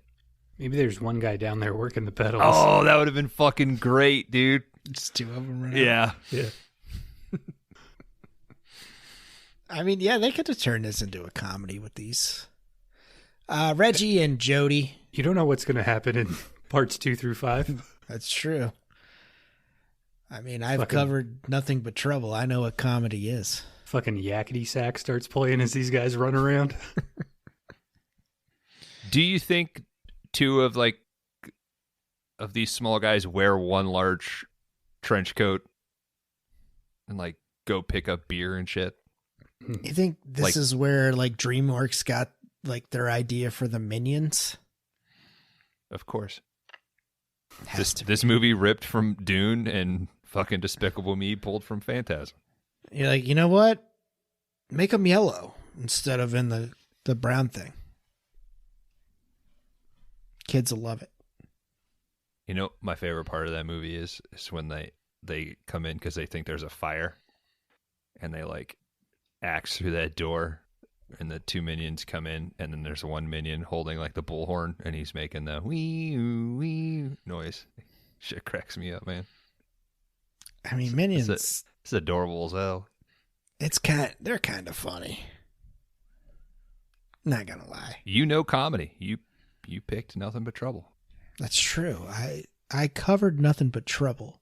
I know comedy. Kron. I don't have anything to add to this. Let me say thank you to all the listeners that are listening to Nothing But Trouble this week for some reason. Thank you. Does Dan Aykroyd thinks it is a comedy? Yeah. Yeah. He loves Despicable Me. All right. You not know fucking Dan Aykroyd, dude? Can you name another Dan Aykroyd movie? Ghostbusters? Another? Ghostbusters 2? Stop. Another. Yeah, I'm sure he was like a conehead or something. He's like the conehead, man. It's the cone. Is he a doctor? I don't think he was a doctor. No. He was a driving instructor. That's another movie like you start and you're like, yeah, I can't watch this. What? Really? You can watch the Coneheads. Coneheads holds up, man. Really? Yeah, Coneheads is funny. Pick it for Dan's JFK category when it comes around. Does it hold up? I watched it a few months ago, actually. When I flew down to see my niece. That's what my family was watching while the baby was sleeping. We watched Coneheads. And you woke it up because you were laughing so much? I woke the baby up to watch it. I was like, you got to watch this shit. Get the fuck up. Start them early. Start them right. You're kind of a conehead. You can yeah. You can align with these guys. All right, where the fuck are we? Reggie and Jody resolve to defeat the tall man while Mike is hidden at an antique store. Blues Brothers. That is true. Owned by Jody's friends Sally and Sue. There, Mike discovers an old photograph of the tall man and insists on bringing it home. On the way, Mike, Sally, and Sue come across the ice cream truck overturned. They are attacked by a mob of hooded figures. Mike manages to escape, presuming the girls and Reggie are dead. There's a part where Reggie's loading up the ice cream truck and the tall man stops in front of it. And... like in town? Yeah. Is he like... He's got like a badass walk going, like just... Yeah, but what's like he... strutting. Does he like the cold? Is he... I mean, Reggie's slinging that ice cream. Even the tall man might be like, got to give me one of those Choco Tacos, man. Oh, you think he was just trying to get fucking... Yeah, just because... I thought it had something to do with like the heat of the planet. That they mention that the planet was hot? Yeah, that's why they got to shrink everybody so they can handle the heat and the pressure. Yeah. So was he getting some relief with the cold air? I don't know. I thought he was just looking at fucking Mike and being like, I'm creepy, look at me. Oh, I don't think he was looking at him at all. I think he stopped, maybe just fucking dairy hound, man. Remind him of some titties. He was just like, oh yeah, I'm going to morph my upper half. It seemed like take he care of enjoyed myself the cold. later. These mountaintops are getting some snow. Mm-hmm. This will perk my nipples up for later. It's the only time coming on your own chest is okay, I guess. I wonder if any guy has been like, babe, your mountaintops look great. Shut the hell up, Bones. It's cool all the time. Still got it. We get 1-star reviews. They mentioned nothing of the fucking crude content. Because they didn't listen to the whole goddamn show. Rather than read the Wikipedia, these guys talked about coming on their chest for 15 minutes. Yeah. They laughed at themselves. The fucking podcast art is us riding a giant hot dog. It has nothing to fucking do. Oh, these guys. Shooting guns, drinking beers, riding a hot dog. Come to us for your fucking true cinephile needs. It's not the real Paul Verhoeven. No, it is real. That is actually Paul Verhoeven, guys. I fear his days are numbered. I'm really nervous. Do you think he's on death's door? These guys talk about a movie called Vibrations for 3 hours. Vibrations can play 2 times over by the time you get through this fucking episode. Yeah, wait till you guys didn't read any of the bloops and goofs from IMDb for Phantasm.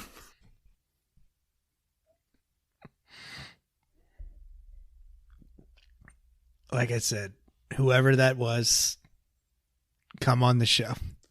Whoever that was, go fuck yourself, loser. Read Wikipedia yourself, dipshit. We're an hour and 30 in, Kron. We rate movies. We open ourselves to be rated. You know, it's going to happen. The email's out there. It's not the first 1-star. It won't be the last. So, thank God. I'm surprised we're higher than we are, right? Honestly. Wow. You know what? I'm thinking like a 2.1. Yeah, but I think it gives you character. When you look at something and it's got 20 reviews that are all 5 stars, it feels a little phony, right? It's all friends, yeah. These are real people in the real world. Who's got 20 friends? Fucking crazy. Should we do a Rate My Letterboxd of 5-day rentals so far? Right now? What we think the show is? Yeah. It's a 3.5, right? 2.5. Okay. 3.0. Kron's pretty funny, man. Kron's pretty funny. I mean, that's exactly how we rate every other movie right there. Yeah, I had that great coming on my chest bit earlier. Mm-hmm. So, Kron, I did a 2.5. You did a 3. Bones did a 3.5. So what's that average out to? That's a 3. It's a 3, Dan. Okay.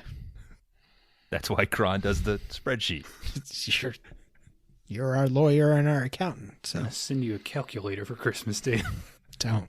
I will not use it. Jody goes. One of the big ones for elderly people. The jitterbug fucking style. Is that an 8 or a 6? Jody goes to... Oh, you'll fucking know it's an 8, dude. The button is as big as your computer. Oh, God damn it. I forgot to take my pills. It's Thursday.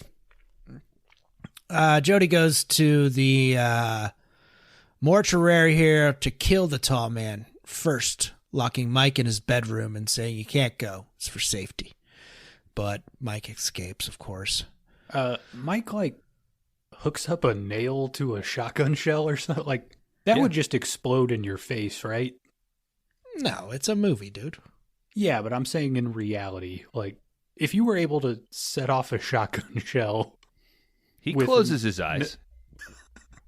First off, it's in the house. No.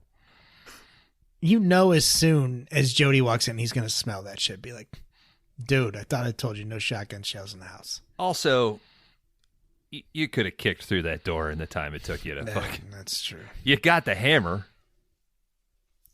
You should have watched Bone's video, man. Yeah. All right. Mike escapes, but he runs into the tall man who is waiting for him outside the front door the whole time. He kidnaps Mike, throws him in the hearse. Kind of a cool effect where he's like lifting him, holding him up. I'm not sure what fucking cart or whatever he's standing on to do it, but I think that's all Angus Scrim, dude. I think when he got the part, he was like, I'm going to lift this kid up.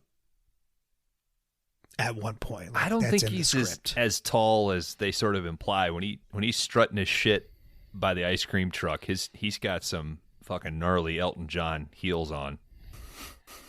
I think they're juicing the numbers. And she lived a life like a candle on the wind. You're just an ice cream in the wind. Mm-hmm. Mike escapes the hearse and causes it to strike a pole by fucking just shooting through shit. This kid's fucking strapped, dude. Kid's hardcore. The hearse explodes. Looks cool. Explosion looks great. It's a good explosion. Looking for Jody and the... Classic microsecond too soon before it hits the pole, but I love it. 79. Yeah, they had shitty fuses back then. Yeah, their timer ran off a jitterbug calculator. I mean, yeah, the guy hit the big 8 instead of the big 7. Looking for Jody in the mortuary. Mike is targeted by this awesome silver spear until Jody destroys it with a shotgun. I like that you could take it out like that. Yeah. Mike and Jody are reunited with Reggie. And I think this is where he says, like, I found these girls and I just let them out. It is. Because they're like, we thought you were dead. And he's like, no, they brought me back here. And the only 4 other people in the movie were also in that closet too. So don't worry, they're good. You can't kill the ice cream man. Together, they enter Lord knows I've tried. Together, they enter a brightly lit room, which is filled with canisters containing more of these small hooded creatures. Mike catches a brief glimpse through the portal, seeing red, a hot world where these creatures are tolling along. They pull them back out, Jody and Reggie. They got to roll those barrels all the way back to wherever their fucking headquarters are. I don't know if when they get in there, it just shoots them through. I don't know. Yeah, that's what the portal can't be closer to your fucking base, or I don't know. I don't know how portals work. I get what you're saying, but the first time they got those barrels, I'm sure they were super thankful because before they were just rolling loose corpses. Yeah. The fucking arms and legs. Don't get me wrong. Yes, it's probably better to fucking do the Breaking Bad barrel roll all the way across the fucking desert. But if you've been at it for hundreds of years, you know. Well, they just got the barrel 100 years ago. Okay. I mean, Jack Daniels is like, we're not fucking selling you anymore. Jeez. Used to take 4 of these little guys just to carry a corpse, and now each one of them can roll a barrel. Which implies that we needed our universe to invent the barrel so they could put the corpse in the barrel, right? American capitalism, that's all this is. Throw a fucking wheelbarrow or a fucking radio flyer through the fucking portal as well. Hell, he tried. Horse and buggy, man. They were just I need taking that. I need the weekend off because I got to throw 563 roller skates through this damn thing. They were just taking the radio flyer down the hill, steering it and shit. This isn't going to work. Could we do Radio Flyer on this show? No, that's way too depressing. Yeah. Pick it for Dan's JFK category. You ever seen it, Kron? No. Oh. Kron, if I did take JFK, what would you pick? I killed JFK, the documentary I told you about. Well, I think it depends on what the category I don't think it's a is. real documentary, Dan. Is it a movie? Yeah. It played for one day in a theater. It's a fucking YouTube short. You went on It's to compensate for the 5-hour JFK record.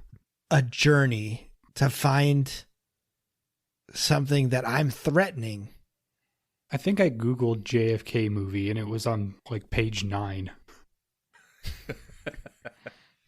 Okay. I'll give you credit for that. Damn, dude. You did some research then. You guys wouldn't do JFK? I don't want to do JFK. I mean, you don't have a choice, I guess, if I pick it. It's 3.5 hours long, Dan. I think It's not if 3.5 we hours. did JFK, I think it would need to be 3 episodes. Why? Because it's a long movie. We talked about Near Dark for 3 hours and 20 minutes. Okay, yes, and that's a short movie.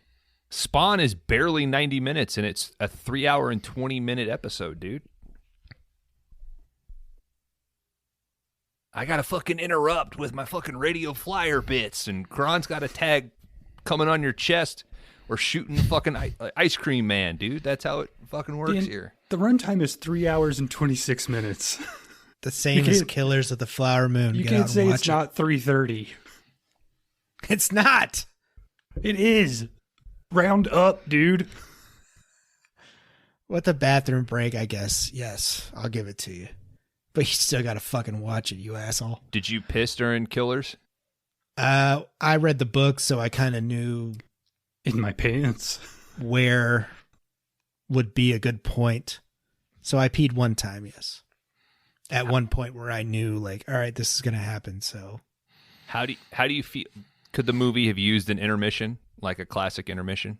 I'm saying if you're 3 hours, just throw the 10-minute intermission in. I don't think that would hurt anything. But I guess it depends on your subject matter too. Yeah, I genuinely think people would go to the theaters more for these long epics if they brought that back. Because I think the peeing and everybody having to take an insulin shot now because everybody's diabetic is really hurting the theater industry. The box office. Yeah. But I mean, I think he does a good job of, you won't notice, I don't think. I think you're going to be entertained from the beginning to the end, no matter what. Okay. Yeah, but if you had an intermission, you could watch the entire movie. I understand that, Kron. Go see it. It's fine. I will say, if you're going to go to a 3-hour movie, you should go to the theater because at least you're set and you're focused.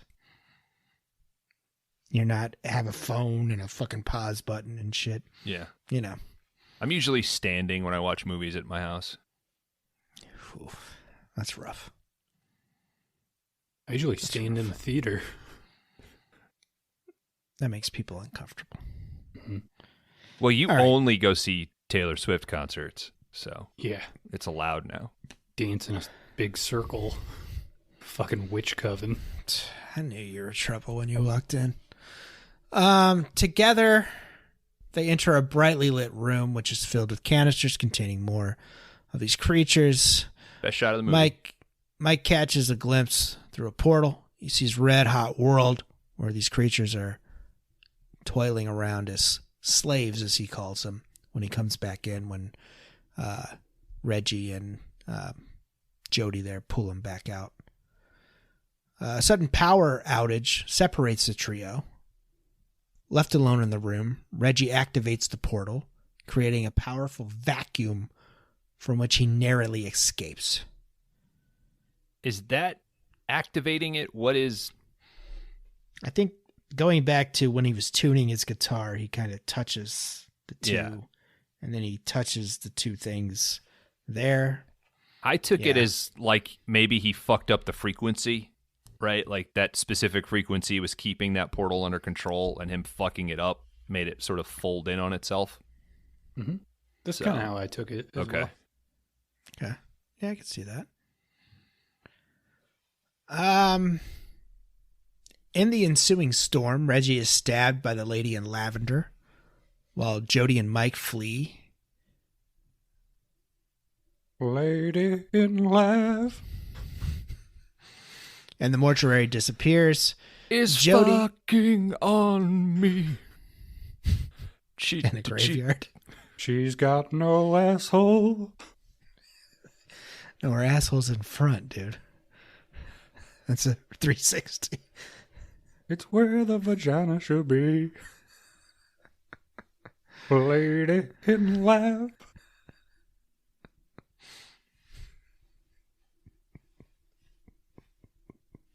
I was going to say, asshole in front.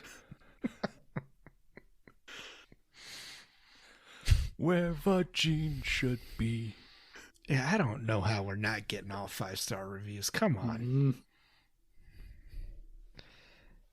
Mm. Jody devises a plan to trap the tall man in an abandoned mine shaft.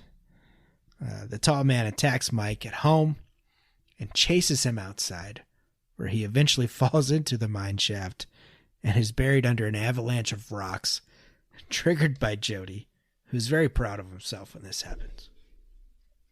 That's also a very cool shot, too. Like It's the pretty sweet. rear illumination that's coming up off that hill.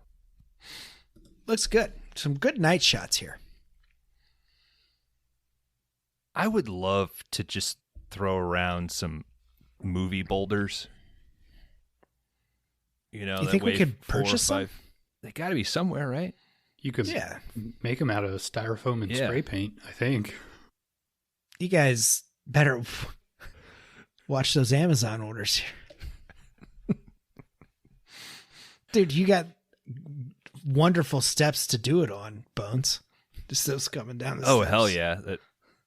Yeah, wait for my wife to come home from work and just... Should I put like a yellow, like, beware falling rock sign kind of in our front Oh, yard? that'd be perfect. And she'd be like, what the fuck is that about? And then I just scream and let the thing go. Yeah, you got to get like a big net to hold them all, and you Mhm. pull that, it'll come down. We're doing this. Oh, dude, we could recreate, was it Legends of the Hidden Temple? Mm-hmm. Fuck yeah. Oh, Mac. Womack. Team Red Babu. Womack, you piece of shit. The Barracudas. Run the board. Oh, What yeah. are the other ones? Barracudas, Red Baboons. Jaguars? Is there a I think maybe Jaguars. Pythons. Was there pythons? I don't know. Was it all Discordus. like Amazonian themed? Amazon themed? Amazonian. It was all Wonder Womans and shit. Apocalypto? After this, Mike wakes up in his bed, still worried about the tall man. Reggie, still alive, tells Mike that he had a nightmare. Very odd fire scene here in front of this fire. Reggie's coming off a little strong. Yeah, he wants to be a dad, you know? This is his chance. He's taking off his, ice cream man get up and put on his comfy home flannel. And, yeah. I Probably got serve, some fuzzy slippers on. I serve 200 kids every day, and I never get to bring them home. And now I finally got my own kid. I'm going to do it right. He says he had a nightmare that Jody died in a car wreck. And Reggie's like, we need to go on a road trip. Like, we'll leave first thing in the morning. Wait, he says But he that did Reggie, die. Yeah, Reggie did die in a car wreck. And all the rest of the movie that we've seen is the nightmare. Yeah. Yeah. That's what I said. It just sounded like you said. Sure. Yeah, just go with it, Kron. That's what he said. Okay. That's what he said. We didn't have to correct him at all. Mike had a nightmare, and Reggie informs Jody that he did die. Or Reggie, fuck. Yeah, I probably said it wrong, Kron. You're right. Nope, you said it perfect. You did a great That's not right. job. You did a 4.5 star job. That's not good enough. But you can't do 0.5s on Apple, so you did a 4-star job. When Mike enters his bathroom to pack for this trip, the tall man appears, and his hands crash through the bathroom mirror, pulling Mike inside. End credits for Phantasm from 1979. Cliffhanger. Kron, watch out for that flying ball behind you. I pray every day that Please. fucking ball will bore my skull out and end it all. Hey, that would be pretty sweet if one of us goes like that. I don't pray for it every day. It's just 3 hours a week. I sit down in front of this mic. Yeah. Please. Gentlemen, upon further research, this was released June 1st of 1979, limited. And that week at the cinema, you could also watch Wanda, Nevada with Peter Fonda and Brooke Shields. Wanda, Nevada with Peter Fonda. Wanda, Nevada with Peter Fonda and Brooke Shields. Wanda, Nevada? Like Nevada the Wanda, state? Nevada the state. Okay, with let me Peter Fonda. finish before you fucking school teach me, okay? Like Soundtrack by Nirvana. Whoa. filmed in Havana. Where they eat bananas. And the director was high on marijuanas. They kept order with security guards carrying katanas. Oh.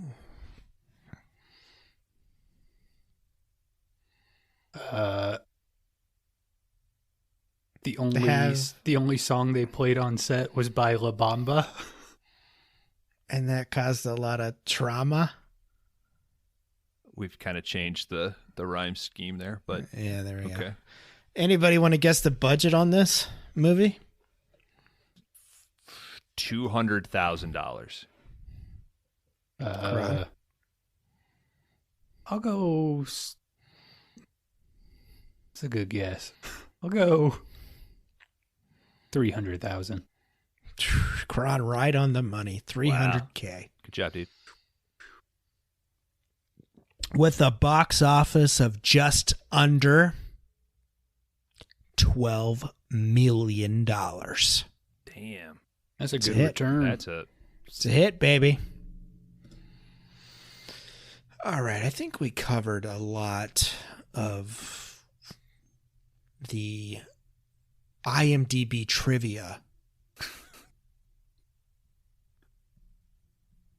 throughout this episode. What about the Wikipedia production paragraph? Pretty much the same from what I gathered. There is, if you do go through there, there's a lot of, I think, just people fucking around with some of the bands that played at one point. It says that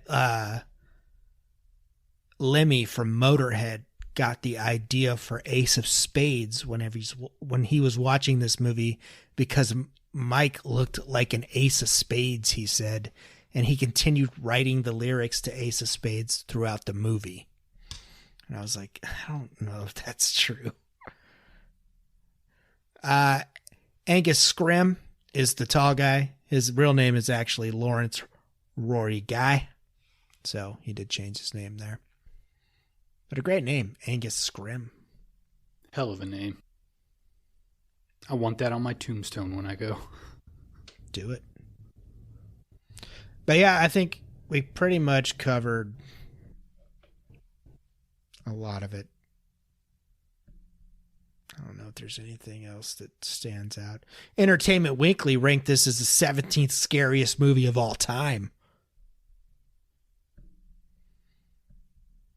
What was number 1? I don't remember. The Shining. That's about it. Yeah, what do you think it was? The Exorcist? I can see that. I think Bone said Shining. That's a good answer. But yeah, gentlemen, that's all I got. Phantasm 1, the box set. We're doing it. We're here.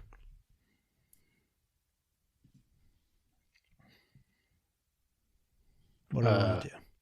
Guys, we will be putting Phantasm on the big list of movies that we watch, but we will not be doing any Rate My Letterboxd points. So I guess we should just move into, final thoughts and give our scores. I guess I'll go first since I'm currently talking.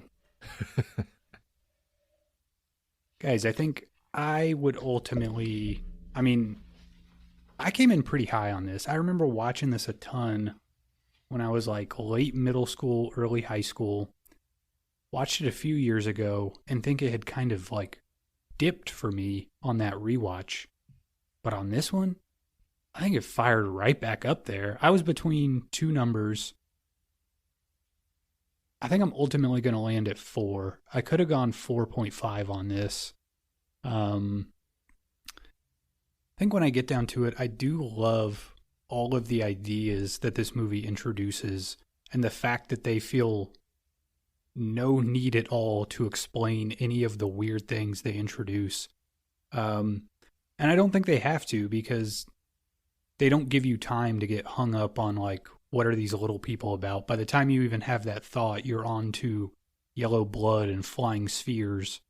The movie just cooks. I think what's holding it back from like a 4.5 or a 5 to me is that I do think it's somewhat uneven in the sense that you do get really good low budget special effects. Like I kind of talked about the mirror at the tuning fork thing when Mike's sticking his hand through. Like to me, that really works. But there is just like an unevenness of fighting a jean jacket for 2 minutes versus how well some of the rest of the movie works. So ultimately, I'm going to be a 4.0, but I think this thing would, I don't know, man. I could see this going up on, consecutive rewatches. So. Hell yeah. I'm going to echo a lot of what you said. I was between two numbers as well. I think there is still a lot of charm in the unevenness. So I definitely agree with you that it is there. I think they make up for a lot of those cracks with fun and spectacle within this, like the budget would allow, right? I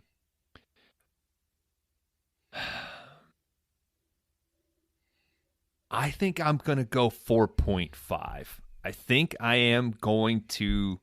I have had fun every time I watched it, and when I scrubbed through just before the record, just to make sure there wasn't anything I was kind of leaving out, I was still catching myself watching sequences, and I really want this to be... I want some room to grow with the other films, but like you even said, Kron, like a lot of the rankings just seem to be like in order, or maybe one of them will be number 2.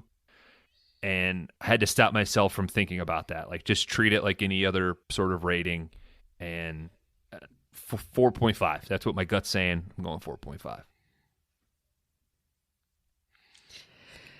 All right, dudes. Phantasm from 1979. Yeah, like I said, when I watched it, it was very hard not to immediately go on to the second one. I think, yeah, a lot of it is inconsistent, but I think there's enough mystery there, yeah, to want more. So I'm excited to go on to Phantasm 2. I think what he set out to do was make a great horror movie because he was pissed off that all the other ones at that time were sucking ass is fucking fantastic to me. With his budget, what he got done, I think is great. And you know, you're starting off with Sex in a Cemetery. Yeah, fuck yeah, dude. This is a 3.5 for me. Like I said, it could go up, it could go down, but yeah, I don't have any problem watching this. It fucking zooms by, and yeah, I'm not mad that I have to watch it, or it's a good movie. It's a good movie. I think it's good. 3.5 for me.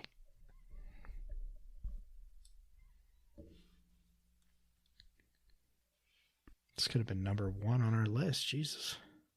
All right, guys. Phantasm would have an average score from the three of us of 4.0.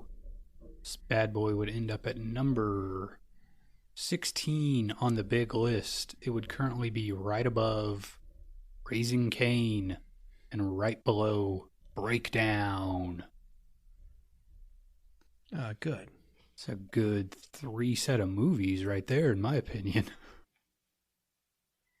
Break up Kron's fucking experiment he's got going on. That is an interesting vibe right there. There's some connective tissue in those.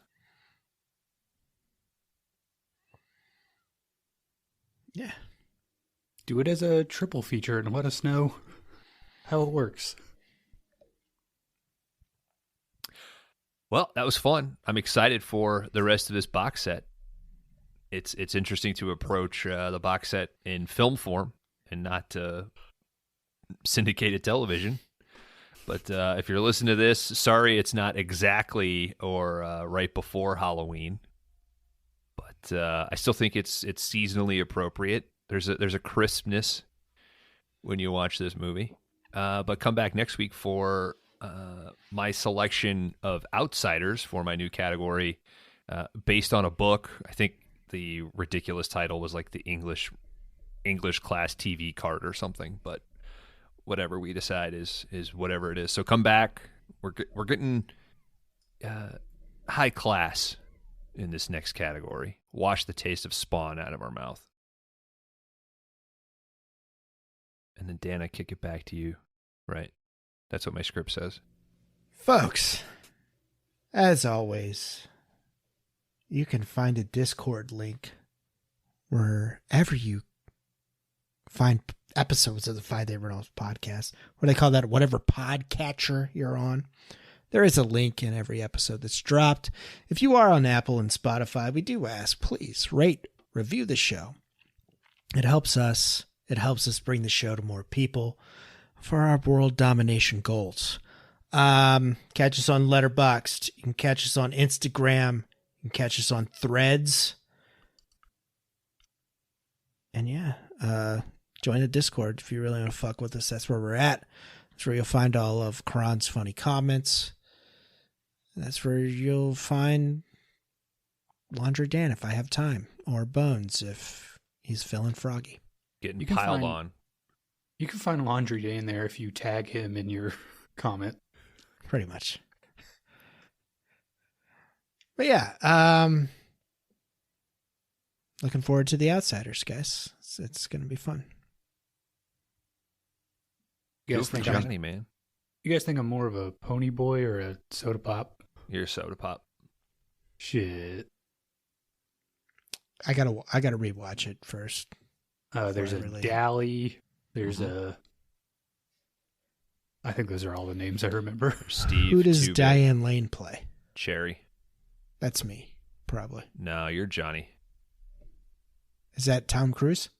No, that's Steve. Who plays Soda Steve Pop? Martin? Sorry, you both spoke. Who plays Steve Soda Martin. Pop? Rob Lowe. Oh, hell yeah, dude. Did you still look good? Yeah. You haven't ate a carb since The Outsiders, but you know. You might be the only one that's miscast.